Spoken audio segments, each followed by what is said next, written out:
Balance of payments refers to a systematic record of all economic transactions. A systematic record of all economic transactions. All economic transactions of the residents of a country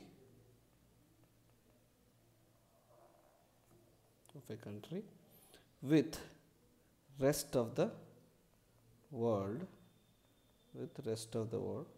over a given period of time. So let's say during 1 year,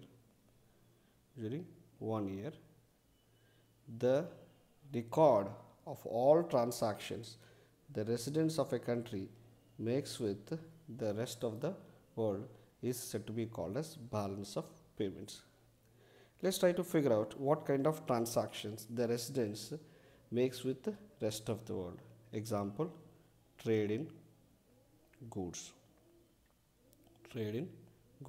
I mean to say the export of goods and import of goods, which in general also known as balance. I mean the gap between exports and imports is also said to be called as balance of trade or balance of visibles.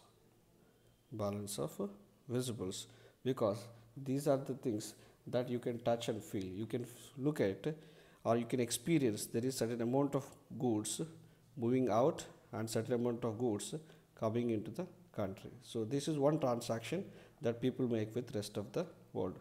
Now let's look at the other transaction. The other is trade in services, export and import of services. Now let's say you go abroad to study in Harvard University. So the money you pay to Harvard University is nothing but you have made an import of education service. Similarly, if a foreigner visits India and he purchases the service of a bank, let's say the service of SBI or any other bank of India within India, in such case we have sold services to foreigners, and this is what is regarded as export of service. The third is the profits. The profits that we do earn from the investments made abroad.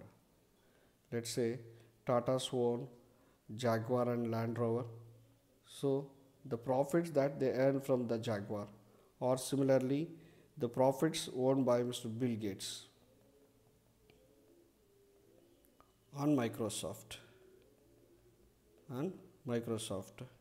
which he takes back to his parent country USA, would be regarded as the outflow, and the profits we bring back to our parent country is what we regard as inflow.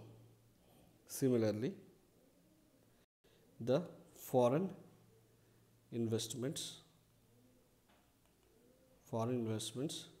moving into the country and the investments made abroad, by Indians results in outflow of our money. The money we borrow from abroad results in inflow. The money we lend to people abroad results in outflow. These are certain examples of certain economic transactions a nation makes with the rest of the world. So when it comes to balance of payments, we are trying to categorize into a systematic regard which helps us to understand the total money coming in, and the total money flowing out. I mean the Indians' money and foreigners' money. This helps us to understand the amount of transactions or the level of transactions that a nation, which includes the people, the private investors, the government, all together makes with the rest of the world. This balance of payments could be broadly categorized into two different accounts. One is current account, the other is capital account. What comes under current account? Any transaction that alters the income within the country. The income within the country. I mean the income of the people of the country would be part of current account. Any transaction that has its impact on the assets or the liabilities. The assets or liabilities of a country would be part of current account.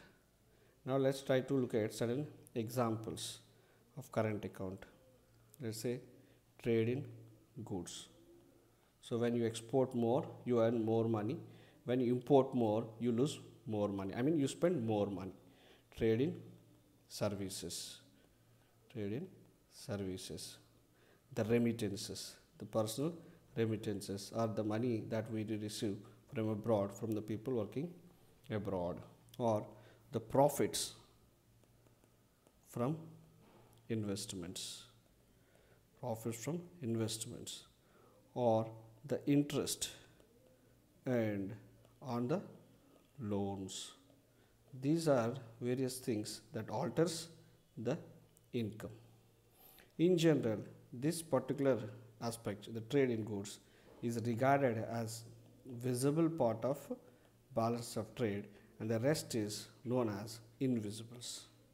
The rest is known as invisibles. And when it comes to the certain examples of capital account, foreign investments,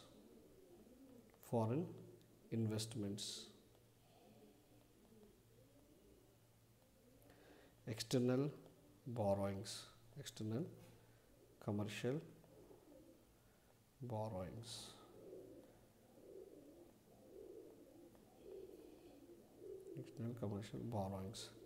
grants in aid. These are certain examples of capital account.